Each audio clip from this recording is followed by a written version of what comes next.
Et on accueille Delphine pour Je prends mon oreillette. l'instant consacré à la citoyenneté et à la solidarité dans cette émission. Oui, et on va partir du côté de Bellac dans la Vienne. Partons. Mais oui, allons-y pour parler d'une Soyons fous. association remarquable. C'est l'association Aïna Enfance et Avenir.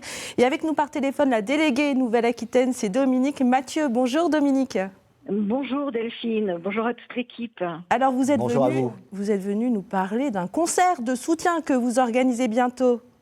Oui, dimanche 3 novembre à 17h30 au théâtre du cloître de Bellac. On va recevoir, et j'en suis ravie, David Sicard. David Sicard, ça faisait 7 ans que je l'attendais, donc vous comprenez que je sois enthousiasmée par cette venue.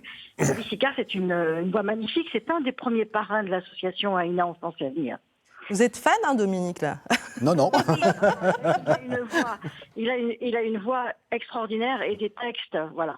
Alors, l'association Aïna Enfance et Avenir est une association qui vient en aide aux enfants de Madagascar, aux enfants des rues.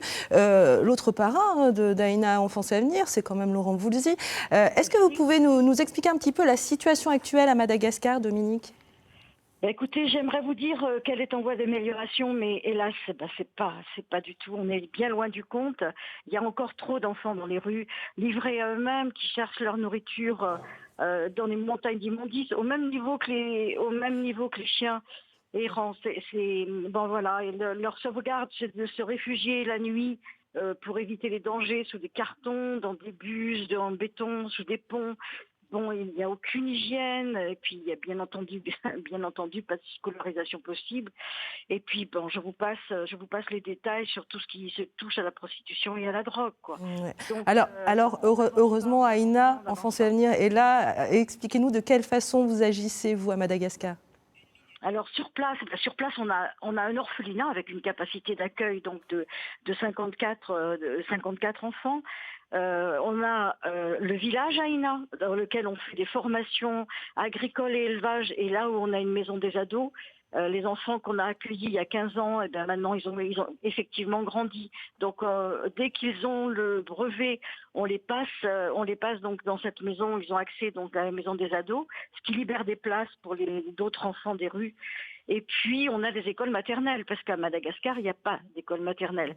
Donc on a créé quand même 2 écoles maternelles qui sont dans des zones, dans des bas quartiers, qui permettent quand même à 60 enfants de pouvoir bénéficier de cette scolarisation, de ce début de scolarisation, qui leur donne un espoir d'avenir, quoi. Bien sûr. Voilà, c'est ce qu'on fait sur place. Oui, donc vous agissez de nombreuses façons. C'est déjà terminé, Dominique. En revanche, on va rappeler la date du concert. Donc c'est David Sicard, ce sera le 3 novembre. David Sicard, le 3 novembre à 17h30 au théâtre du cloître à Bellac. Très bien, on y sera, Dominique. Merci beaucoup, merci et bravo encore pour ce que vous faites avec Aïna Enfance et Avenir. Merci. Et la parole, on vous la donne chaque jour dans cette émission 0805 383 383. L'appel est gratuit.